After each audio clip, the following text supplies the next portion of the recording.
বন্ধুরা, good evening. বলো তোমরা সব কেমন আছো? আশা করি ভালো আছো, আমিও ভালো আছি। দেখো, আজকে এই ভিডিওটা করার কারণ হচ্ছে একজনকে তোমাদের দেখাবো। কে বলো তো? দেখো, আমার মেয়ে কালকে হঠাৎ এসেছে। 2 বছর পর ও আমার কাছে এলো। ও 6 বছর বয়স থেকে ও কলকাতায় থাকতো হোস্টেলে। তখন আমি সপ্তাহে যেতাম দেখতে, মেয়েকে দেখতে পেতাম।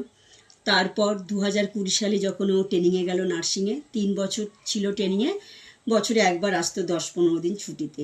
তারপর যখন 2 বছর ও জব করলো, 2 বছর ছুটি পায়নি। 2 বছর পর ও আমার কাছে এলো। আমার খুব খুব আনন্দ হচ্ছে। সারপ্রাইজ দিল আমার মেয়ে।